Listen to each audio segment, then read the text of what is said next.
Israeli Prime Minister Benjamin Netanyahu and the White House Special Envoy Jared Kushner met this week to discuss the situation in the Gaza Strip, specifically the fate of around 200 Hamas terrorists who are trapped in tunnels underneath Rafah and other areas under the IDF's control. A leader of an anti-Hamas militia in the Gaza Strip also met with Kushner in Israel, and we'll tell you more about this. And meanwhile, Israeli officials are expressing concern over the new move by the Hamas terrorist organization, and the IDF reports that the tunnel where the remains of Hadar Goldin were held for 11 years has been demolished. Also, within the Trump administration, there are fears that the ceasefire plan is in trouble, as Gaza is being turned into two zones, one in which Hamas is reasserting its control, and the other in which the IDF is staying in place. And meanwhile, at a cost of about $500,000, the United States is advancing a plan to establish a giant military base in the Gaza envelope area that will serve international forces who will monitor the ceasefire. And in the northern arena, the IDF continues to strike Hezbollah infrastructure, and Hezbollah Secretary General Naim Qassem issues a warning from his bunker saying, "There is a limit. The situation cannot continue." So I must say that I agree with him. This situation cannot continue, so Hezbollah should stop with its violations of the terms of the ceasefire agreement, which is the reason that Israel keeps hitting them. However, it's unlikely that Hezbollah will stop its violations, and the senior IDF official confirmed this week that his forces are ready for a move in Lebanon if needed. But Hezbollah leaders are not just making threats from bunkers. They're also trying to confuse Israeli intelligence by getting plastic surgeries to disguise themselves. But this isn't helping them very much, because Israel keeps eliminating them one after the other. And a recent intelligence assessment said that most of the terrorists who knew where all the rockets and the missiles are have been lost, and they took that knowledge with them. But there's also more drama to Israel's north, as Turkey, with American assistance, is preparing to deploy forces in Gaza despite Israeli objections. Turkish involvement in Syria is also deepening, and Qatar is also playing a role in Israel's strategic arena. Israel is trying to push back against the Qatari influence, but they got a lot of resources and a lot of allies. And elsewhere, the visit of Syrian interim President Abu Muhammad al-Julani to the White House appears to have been a very fruitful visit, and al-Julani is not ruling out joining the Abraham Accords, and President Trump said after the meeting that an announcement will be made soon on Syria-Israel relations. However, there is a looming threat of renewed conflict with Iran because the Ayatollah regime doesn't know what else to do, and they're making threats and forgetting how vulnerable they really are. So welcome to Boots on the Ground. I'm your host Yair Pinto, bringing you the whole truth about what is happening in Israel. And just before we dive into today's headlines, make sure to hit that subscribe button so that you remain tuned to the truth in real time and never miss another episode of Boots on the Ground. A de facto partition of the Gaza Strip between an area under Israeli control and an area under the Hamas control is becoming more and more plausible amidst an apparent freeze in the process of the ceasefire plan into Stage B. According to reports this week, the lack of progress could lead to years of separation, but Hamas is not wasting any time. They are exploiting the power vacuum to reestablish their civilian and also their security control. And despite this, White House Special Envoy Jared Kushner urged Israel to allow the safe passage to Hamas-controlled areas for the terrorists that are trapped in tunnels underneath areas under the IDF's control, claiming that if they surrender their weapons, this would be considered part of the demilitarization of the entire Gaza Strip. An Israeli source told the Kan news media portal that the proposal is naive. The weapons will be waiting for them at home. Another proposal reportedly discussed in the meeting was for the terrorists to be exiled to a third country, although no one has agreed to take them in, but the Prime Minister's office denied reports that this proposal was even accepted. And in related news, Over the past month, attempts to smuggle weapons into the Gaza Strip using drones have been identified. The IDF warns that as many as 1,800 drones have crossed into the Israeli territory from the Sinai Peninsula, Egypt, with many of them passing into the Gaza Strip. They are carrying all kinds of contraband, including weapons, ammunition, and narcotics. Close by, the United States is advancing a plan to establish a large military base in the Gaza envelope area that will serve international forces that are able to house several thousands of soldiers with the aim of maintaining the ceasefire agreement. And in recent weeks, the United States has worked to promote the issue with the government and with the IDF, and has even begun examining potential locations, and a security source commented that this indicates how determined the Americans are to be involved in the Israeli-Palestinian conflict. And in the northern arena, Hezbollah Secretary General Naim Qassem is hiding in his bunker, making videos in which he threatens Israel, saying there is a limit, the situation cannot continue. We will defend our land and our dignity. He added that Hezbollah will not disarm, as everybody else in the land of Lebanon and most of the people in the surrounding countries have said that they need to do, and which Israel has said very clearly that they must do or risk an escalation in the conflict. Instead, Qassem said that we will defend ourselves. Any price is lower than the price of surrender. When we die, we win, according to the Hezbollah leader. You know what? Israel also wins when Hezbollah dies. It seems to me that this ultimate is a win-win situation for us. But jokes aside, the statement by Qassem came as IDF forces continue to operate in southern Lebanon to strike Hezbollah infrastructure and to prevent a buildup of weapons that Iran is trying to smuggle to them. For instance, this week, in a nighttime operation by the 769th Brigade forces in southern Lebanon, several buildings used as Hezbollah terror infrastructures were destroyed, and we'll have more details about that later on in this report. But Hezbollah is also trying to trick Israel with a new tactic, altering their appearance with plastic surgeries. Dozens of members of the terrorist organizations, including senior commanders who were wounded in strikes, changed their facial features to make it harder to find them and to evade identification. It doesn't seem to be working, as these senior operatives continue to be eliminated in Israeli strikes, but you have to give them credit for trying something new, something out of a James Bond movie. However, in a rare interview, the Lebanese journalist Rami Naim claimed that Hezbollah is in total collapse, having lost its capabilities and its public trust. He also predicted that Lebanon and Israel will soon sign a peace agreement. So I say that that would be wonderful, and I hope that it happens. But there was also some good news for Hezbollah this week, as IDF spokesperson in Arabic, Colonel Avichai Aderi, announced his retirement after 30 years. Hezbollah gave him the nickname Angel of Death, and he has earned that grudging respect and affection of millions of people all over the region, significantly altering public opinion, often at the expense of Hezbollah. But now, he's exiting the stage, and in Lebanon, they simply refuse to believe it. Also in this broadcast, TBN Israel's senior Middle East analyst Mati Shoshani will bring us all the details about the visit of Syria's president to the United States and why it is far more significant than it seems. US President Donald Trump spoke after his meeting with El Julani at the White House on Monday that you can expect an announcement on the Israel-Syria issue very soon. And the Syrian Foreign Ministry said that the meeting lasted more than an hour in a friendly and constructive atmosphere, while El Julani himself said that the United States might be brokering negotiations for Syria to join the Abraham Accords. However, on the margins of the unprecedented visit to the White House, Syria's president also faced tough questions about his alleged involvement in the September 11 attacks.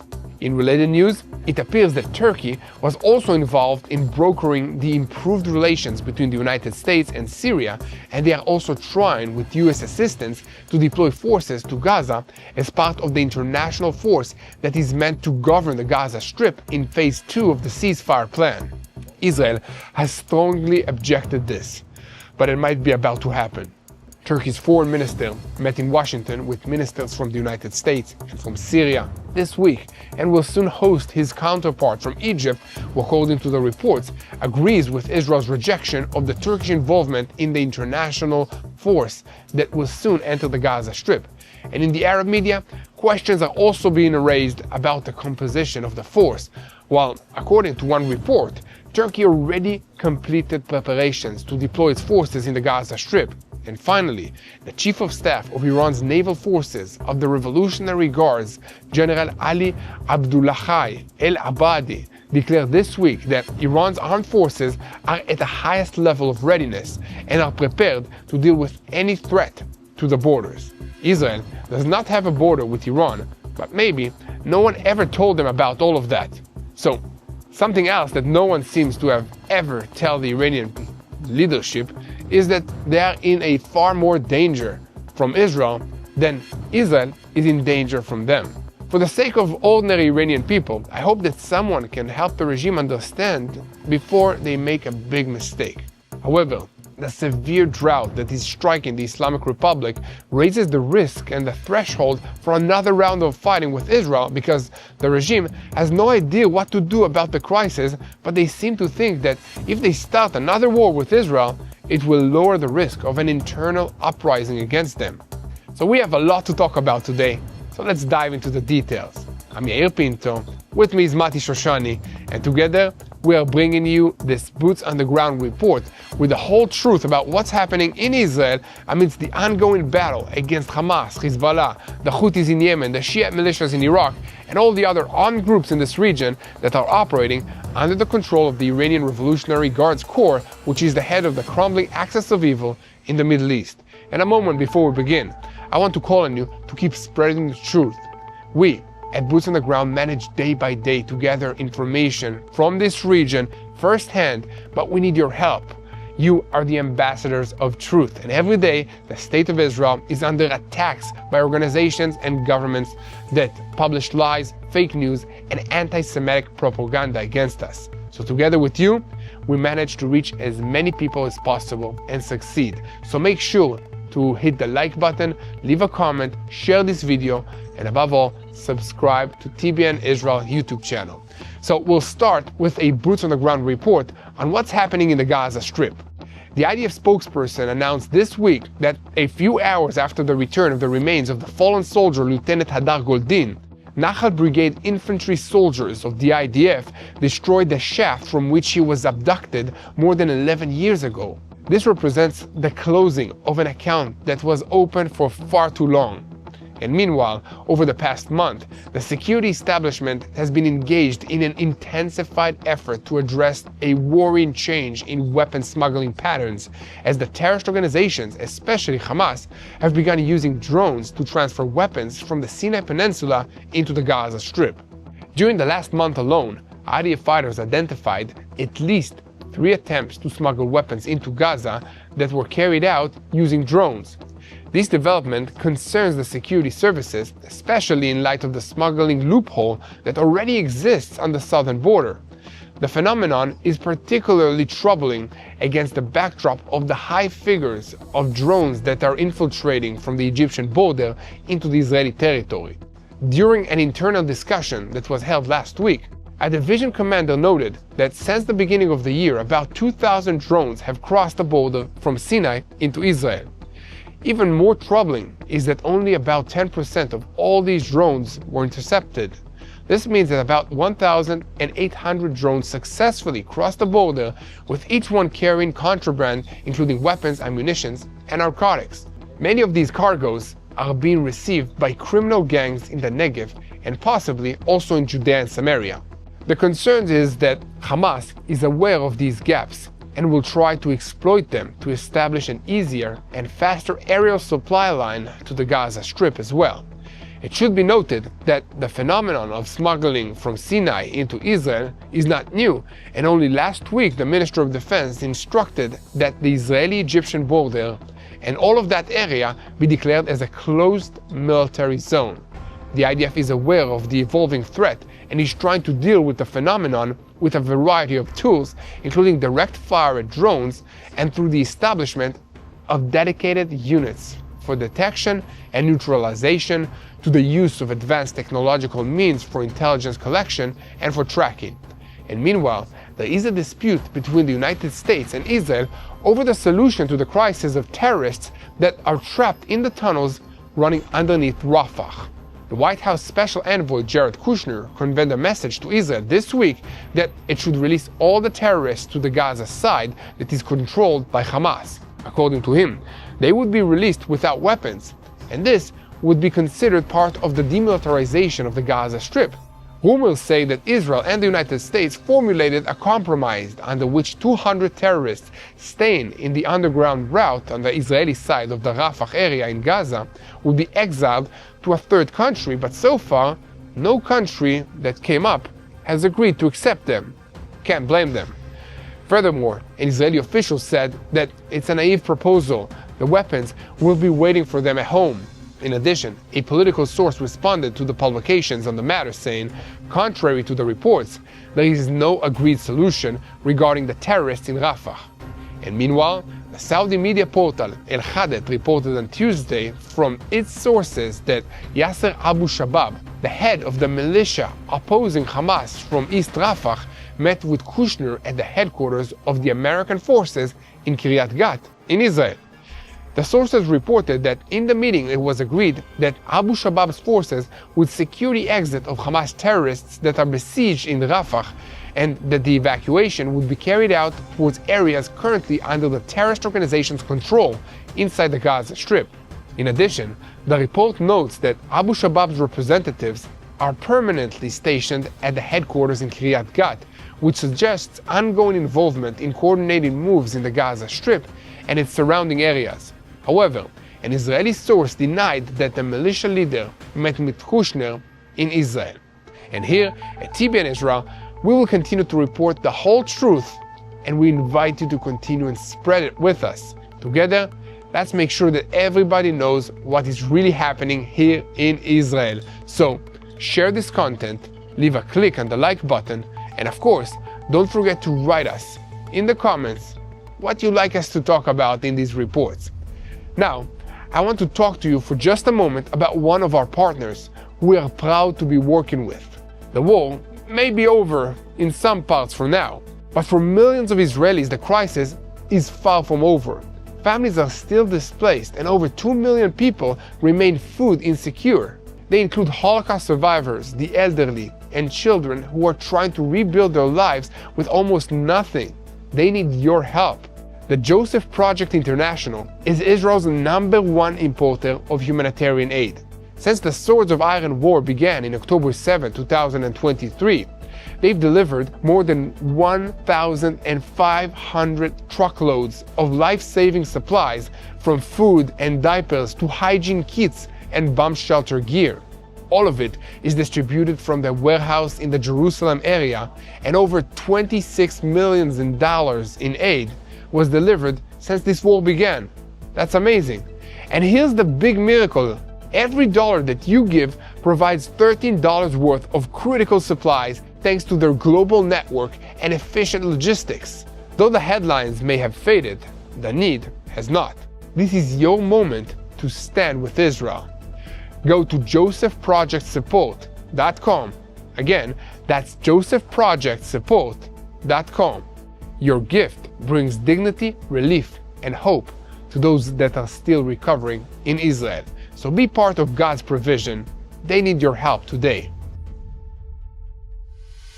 Now, we're keeping our focus on the southern part of Israel because the United States is planning to establish a large military base in the Gaza envelope area. And according to a report in the Shumim media portal, this is the plan that is on the table now. And Israeli officials briefed on the preliminary plans say that the base is intended for the use of the international forces that will operate in the Gaza Strip to maintain the ceasefire agreement, and that it will be able to house several thousands of soldiers. The construction budget, they add, is expected to be around $500 million. And in recent weeks, the Americans have worked to promote the issue with the government and with the IDF, and have even begun examining potential locations in the envelope surrounding the Gaza Strip. It is hard to overstate the significance of establishing a base in that location.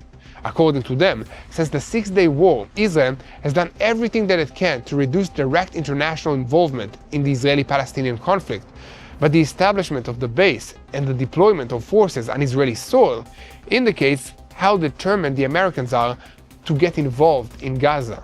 The massive investment in the base outside the United States could also have domestic American implications, as many in the Republican Party oppose expanding American military involvement overseas. So far, the US military presence in Israel is quite limited. After the signing of the ceasefire agreement, the United States sent about 200 soldiers to Israel, and they currently operate from the American Command Center in Kiryat Gat. In addition, during the war, the United States also deployed in Israel the THAAD missile batteries and assisted in intercepting Iranian missiles and also missiles from Houthi and other targets and threats that were launched at Israel. So this planned base would be a large expansion of this force. It would also augment American moves that have already reduced Israel's freedom of action in the Gaza Strip, especially around the issue of introducing humanitarian aid into Gaza, which Israel used as a leverage over Hamas. According to Israeli sources, the American Command Center in Kiryat Gat is expected to take full control of the distribution of humanitarian aid, and Israel will be left with only a marginal role through the coordinator of government activities in the Palestinian territories. Dr. Michael Milstein, a senior researcher at the Dayan Center at the Tel Aviv University and former head of the Palestinian Affairs Department in Military Intelligence, told Shomrim that the CMCC in Kiryat Gat is going to be responsible for most of the activity in the Gaza Strip, and Israel's status as a central player in the Gaza Strip is going to change. In related news, reports emerged in the Israel Hayom news portal this week that the United States is expected to place on the United Nations Security Council table the draft resolution on the future of Gaza. The draft will be open for comments for 24 hours, and then the Americans intend to vote on the resolution this coming Friday, or at least next Monday. In the last 24 hours, the United States introduced several changes in the draft in accordance with the party's comments. Some of the changes are good for Israel and more strongly anchor the commitments to dismantle Hamas of its weapons and demilitarize Gaza. Others do not align with Israel's interests. One of the more problematic changes is the cancellation of the sanctions of removing international aid organizations that will cooperate with terror. The original wording of the resolution explicitly stated that any organization found to have engaged in misuse of such aid will be deemed ineligible to provide continued or future aid. These words do not appear in the new draft. Instead, it is stated that such aid must be ensured to be used solely for peaceful purposes and not diverted to armed groups. However, the sanctions of suspending an organization whose employees were found to have assisted terror, as happened with UNRWA, was cancelled. Conversely, on the positive side, the revised wording will indicate that the IDF withdrawal will be conditional on full demilitarization and in coordination with the United States and the Arab governments.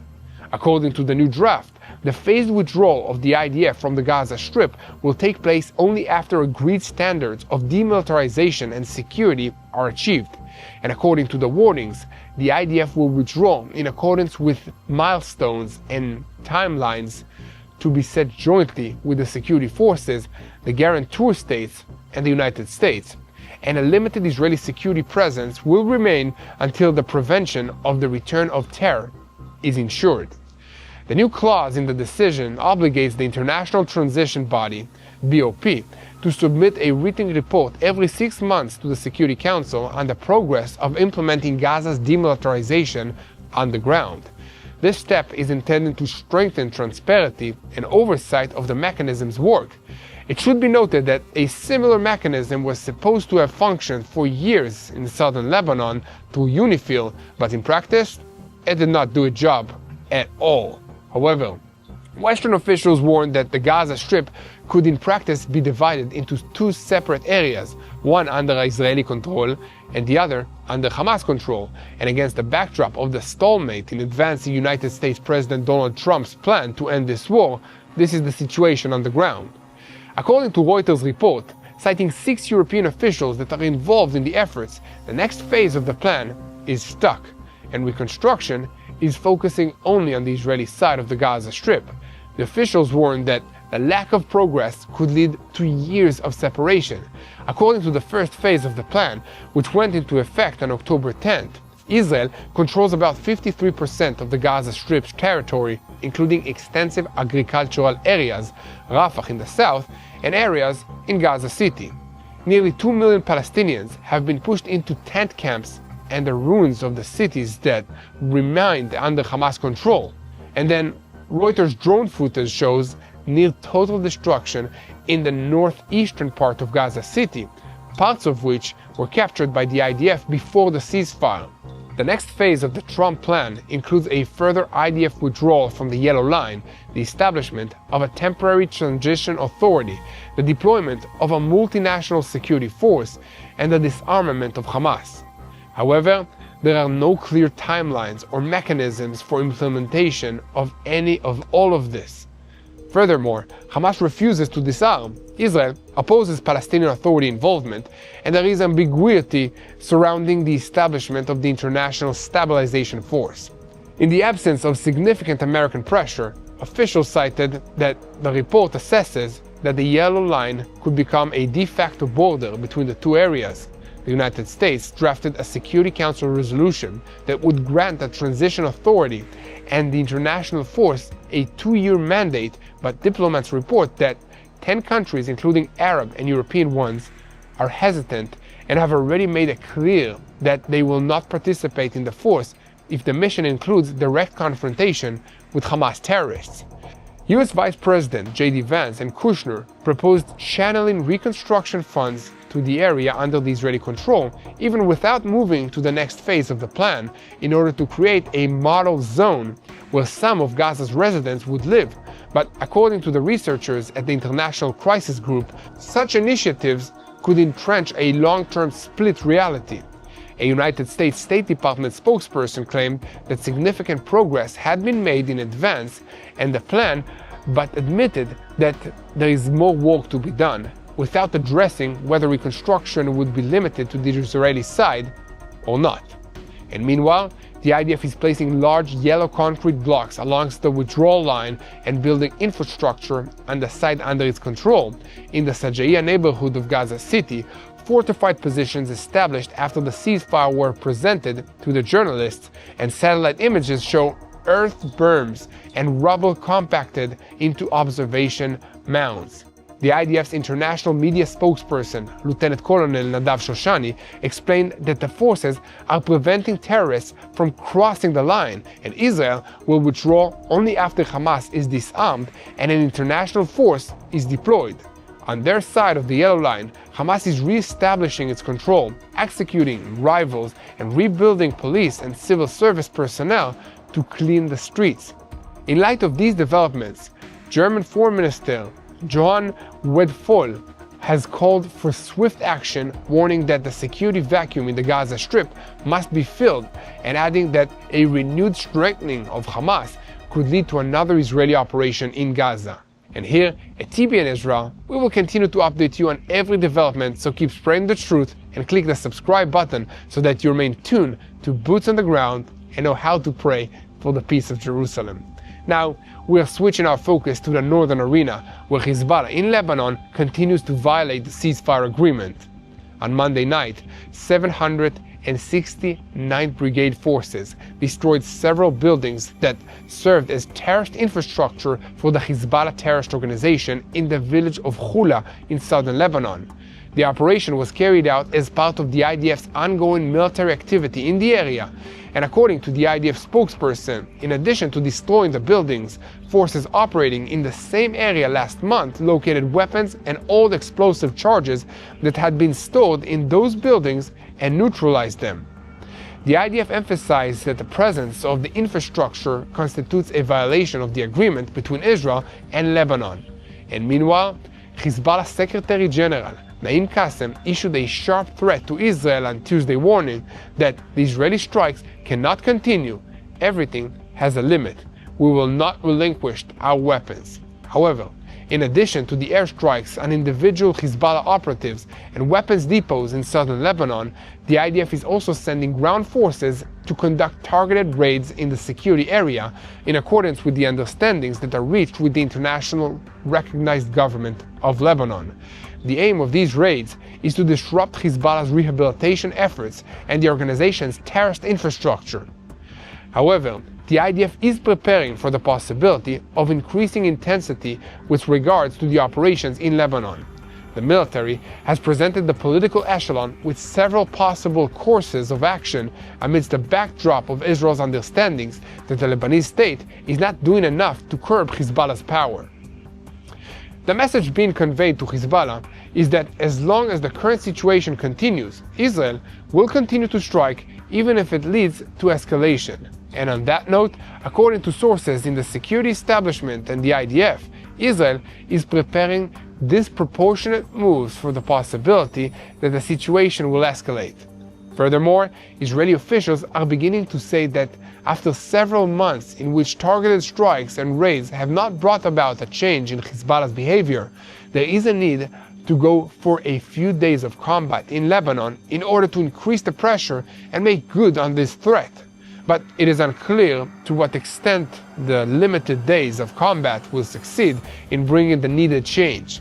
And another unknown is that Hezbollah's response to the days of combat, and whether contrary to the existing situation in which they are not responding to Israel's strikes, they will decide to renew rocket fire and missiles into Israel, which could drag the region into a full-scale war. In the security establishment and the political echelon, they are not saying that the end point will be in days of combats, and they're not sure if this will gain the control over Hezbollah. So what all of you think about this, I'm curious to hear. So let me know, should Israel go on a few days of conflict to teach Hezbollah a lesson, to make sure that we're not bluffing? Let me know what you think. Recently, there have been reports of weapons smuggling from Iran through Syria to Lebanon, but it is a very small quantity, and therefore there are hardly any interdiction strikes in Syria. In Hezbollah's depots in Lebanon, there are still thousands of rockets and a massive quantity of weapons that Hezbollah is trying to hide and rearrange.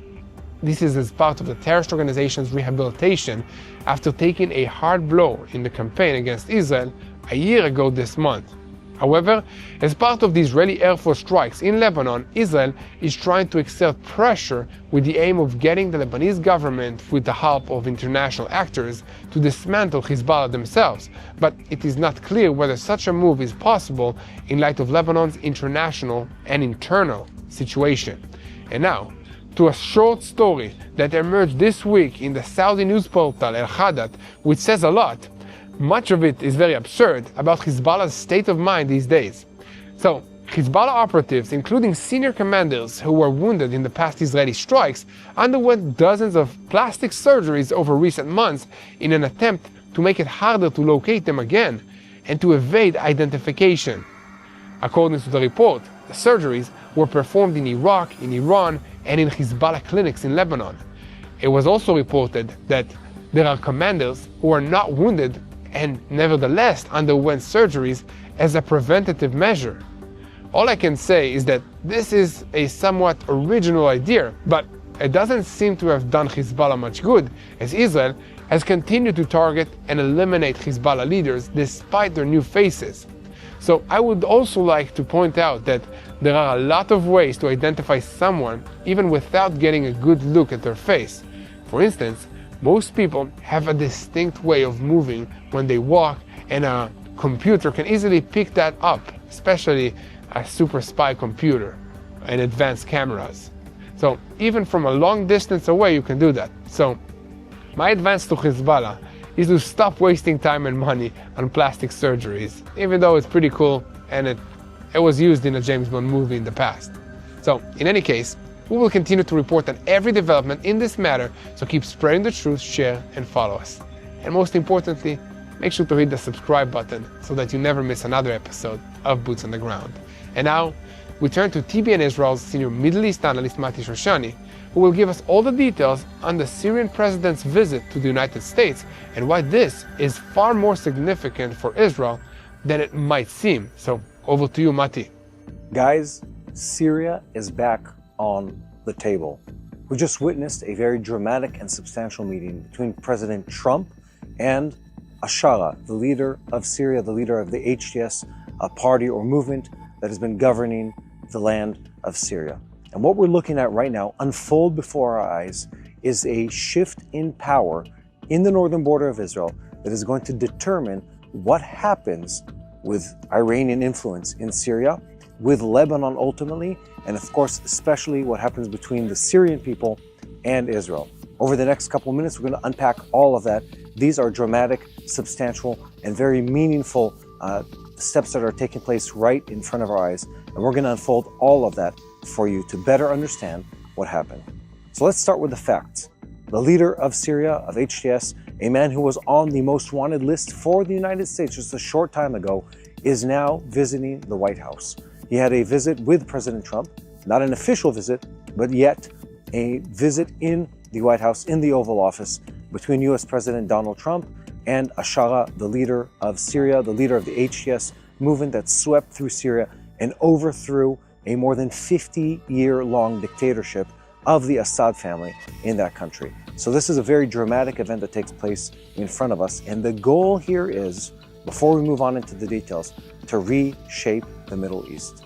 The Trump administration, the US administration, has been wise, has been clever, has been very, very meticulous in building up the infrastructure needed to reshape the power balance in this region, to make sure that in the day after the ceasefire agreements, Israel doesn't stand alone against a Syria that is not rebuilt, that is still funded by terrorist elements, that Lebanon is stabilized, that Hamas in Gaza is no longer at the helm, and of course that the Iranians are pushed back. And this move that we're watching here today is exactly that. The meeting between President Trump and President Ashara of Syria is exactly a move towards stabilizing this region. Now, let me give you a bit of a backdrop. This conversation has been on the table for quite some time now, in the sense that the US has been signaling to the Syrian government that they want to bring them back into the fold, that they want them to once again be a country that is accepted. They've removed them from the sanctions list. They've allowed Ashara, who used to be a wanted terrorist, to travel freely around the world, including a visit to the UN General Assembly just a month and a half ago. So we've been seeing the motions in place leading towards this moment. And now we're seeing sort of the culmination of that in a very dramatic, very substantial meeting in which direct conversations are taking place between the leader of Syria and the leader of the free world, President Donald Trump. And in that conversation, on the table, is the question of how do we stabilize Syria in the day after? How is a ceasefire that will last for many years going to be implemented and built in this region?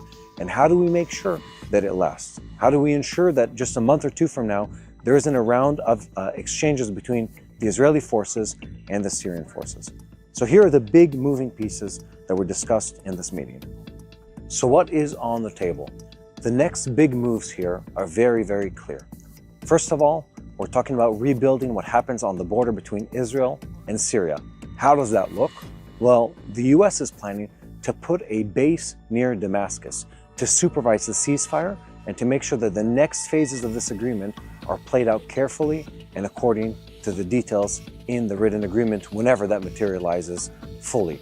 The second phase to that is reinstating diplomatic ties between the Syrian government and the American people. And that means having a Syrian embassy in Washington, D.C., something I don't think any of us could have seen coming just a few months ago even in this scenario. Another big thing is building a force that will be able to govern what's happening on the border between Syria and Israel and putting in place the mechanisms that will ensure safety for both sides in the situation. The Syrians, of course, want sovereignty and don't want Israel traveling through their land as we are currently. And of course, at the same time, Israel wants to make sure that Syria is stable and is not a passageway for the Iranians.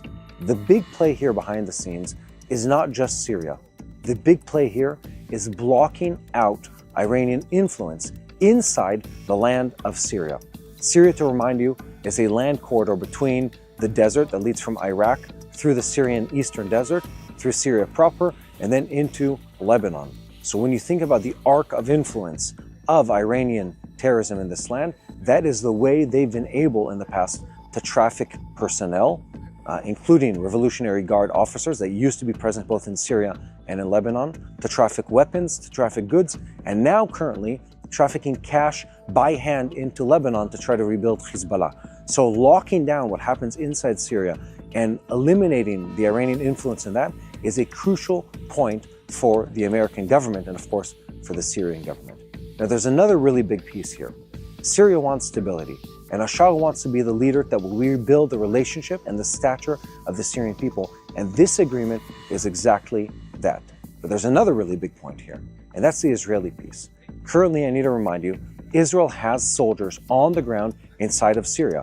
In fact, Yael and myself were there on the ground just over a month ago, and I have friends who are currently serving in the IDF on the ground inside of Syria, making sure that no wave of terrorists that comes from the Syrian desert or possibly from Iran washes up on the shores of the Israeli Golan Heights. Because this agreement is going to reshape or rebuild the future of the Israeli and the Syrian Golan Heights, a crucial geographical point both for observation and for firepower in the northern part of this country. Now, where does Israel come into all of this? That is a very important, very critical question. Let me tell you the answer. Israel's concerned about several things. We want to see stability in Damascus. We want to make sure that if Assad continues to be the leader of the Syrian people, that he moves away from the radical roots that he came from and moves into a more moderate leader that has ties to the West. We're very happy to see American influence and American involvement in this agreement.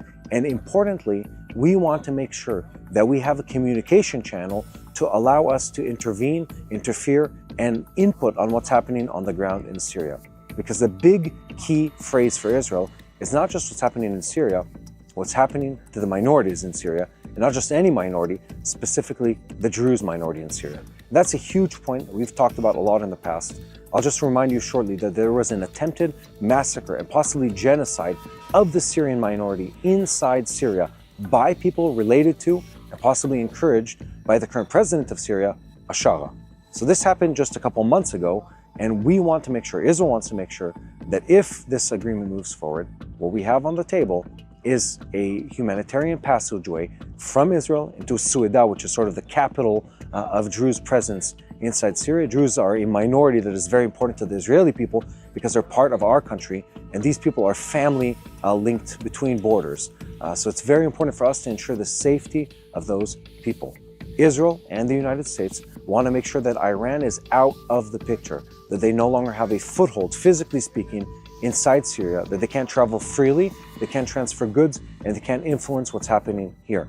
And for us to do that would be a wonderful way of disconnecting their influence in this region and making sure that we move into a future where they're no longer present. So let's talk about the elephant in the room. The elephant in the room is the Iranian regime and its attempt to maintain control of what's happening on the northern border of Israel and, of course, on every border of Israel. The big play here is weakening Iranian influence in Syria and through Syria in Lebanon too. That is a big play for Israel, that's a big play for the United States, and ultimately it would also be the good thing for the people of Syria. So how do we do that? We need to make sure that this agreement removes Iranian presence on the ground from Syria, that it creates a land blockade, as in there's boots on the ground and surveillance to make sure that the Iranians are not traveling freely through Syria as they have been doing in the past, including in recent weeks. And for that to happen, there needs to be a long-standing agreement, a mechanism of supervision that includes international forces, such as what the US is suggesting, which would be US troops or US personnel on the ground, and of course Israeli intelligence that will ensure this happens. Because ultimately, that is the goal of everyone who's involved in this picture. Now let me say something else here. There's another country that is deeply involved that has a stake in what's happening here, which is the Turkish government. They have been sort of the emerging power in this reshuffling of power in the Middle East. They were part of what happened in the Gaza Strip, in the ceasefire agreement, and they want to be part of what's happening in rebuilding Syria. They want to be part of that because they're involved and invested in, one, taking over power in this part of the world, but they also want to make sure that their stake, which has to do with the Kurdish minority and the relationships they have with the Lebanese, the Syrians, and several other countries, that their agenda is also protected in this agreement. So they too are part of the conversation, they too are part of the negotiation, albeit in a much more backdoor kind of way at this point. But again, moving forward, the Turks want to have a stake, they want to have a part of what's happening on the ground inside Syria. And that brings us to the final piece in this puzzle. What happens with Syria?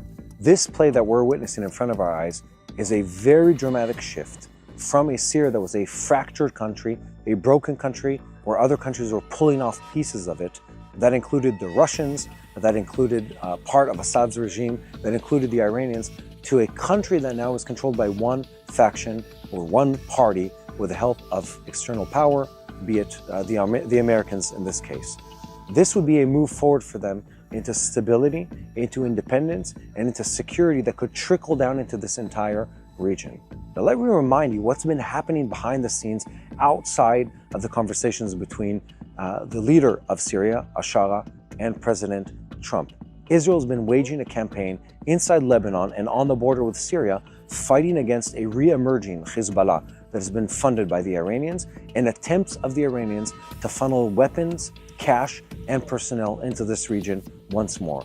Remember, the fact that there is separation between countries doesn't mean that the Iranians are not traveling or attempting to travel freely between the two countries. And that's what we're witnessing in front of our eyes. We're witnessing the Iranians once more trying to get influence in Syria and in Lebanon. And the move that Israel is playing here, together with the US, together with the Syrian government at this point, is to eliminate their foothold, to make sure that Hezbollah doesn't reemerge as a power, that Lebanon is propped up again, then that Syria is stabilized again, and then when you pull in the regional puzzle, which is the Jordanians, the Egyptians, and Gaza, and the Palestinian Authority being rebuilt, along with the international aid that's coming in through the Qataris, the Turks, and hopefully one day the Saudis, we're looking at a rebuilding of the power balance in this region in a way that can be so much more stable and so much more significant than what we've seen in many years to come. There's a lot that needs to happen in the coming days and weeks ahead of us. The Syrian government needs to follow through on this agreement. Israel needs to see that this is a safe process for us to be part of, and the Americans need to continue putting pressure on all sides to make sure this happens. Because when all these puzzle pieces come together, Syria, Lebanon, the Gaza Strip, Egyptians being stabilized and encouraged, the Jordanians stabilized and incentivized, and everything else that's happening in this region, we move into a place of stability that we have not seen for many years in this region, and most importantly, without Iranian external influence. These are incredible times. Things are moving at a very rapid pace here. I don't say this lightly. What's happened in recent weeks is more significant than some events that have taken a lifetime in this region. I mean, we've been talking to the Syrian government for decades at this point. We've never been this close to having a proper agreement with them. And although there are a lot of obstacles, a lot of animosity, a lot of mistrust between the sides, we're closer now than we've been in a really long time to restabilizing the relationship with Syria, and through Syria, several other pieces will fall into place in this region. Thank you, Mati, for giving us the detailed overview of the power shift in the Middle East. And once again, I'd like to call on all of you to be part of the TBN Israel team by sharing our content with as many people as possible so that the truth reaches far and wide. Make sure to leave a like, leave a comment, and subscribe to TBN Israel on YouTube. And now, we are concluding today's report with a look at the events in Iran. The Chief of Staff of the Naval Forces of the Islamic Revolutionary Guards Corps, General Ali Abdullahiani, declared on Tuesday that Iran's armed forces are at the highest level of readiness and are prepared to deal with any threat to the borders. During a visit to the Naz Island in the southeastern side of Iran, this is an area of Iran that's north of the Strait of Hormuz, Abdullahi met to assess the readiness of the Guards' naval forces. He noted that security is maintained across all the country's islands and the coastal areas, with operational units that are demonstrating increased readiness to defend maritime and land borders, especially in the Strait of Hormuz and the Persian Gulf. In his words, the forces are now more capable than ever, with enhanced capabilities compared with previous years. 2 days earlier, the Iranian army's deputy commander, General Habibullah Sayari, said that the country is constantly strengthening its military capabilities and that threats evolve constantly, so we must always be ready. If we are strong and possess a high level of deterrence, no one will dare to harm our interests. So I think these men are delusional. Do you agree? Or do you think that they must know something that the rest of us do not know and do not talk about? So let me know what you think about this in the comments. And by the way, Israel does not have a border with Iran. So the only way that they can defend against us or attack us is by rockets or by an air force. Here at TBN Israel, we will continue to bring you the whole truth about what's happening in Israel, in this region, and we call on you to pray. This is a spiritual war, as you see. It's not a logical war, it's not a political war, it is a spiritual war. So let's pray for God to intervene in the spirit. Let's pray for our enemies, for the leaders of Iran to have a change of heart, or for the Iranian people to have a change of leadership. Let's pray for the people in Gaza to have a better leadership without terrorism. Let's pray for the people of Israel that are rebuilding after 2 years of war. Let's pray for the hostages, and let's keep praying for the IDF soldiers. And never forget, pray for the peace of Jerusalem. Hello, this is Mati here in Jerusalem with TBN Israel. This is Yair Pinto from TBN Israel here in Jerusalem. TBN Israel is keeping viewers informed with Israel-focused news, culture, and what God is doing in this land. Support TBN Israel today online at tbn.org/Israel. Thank you.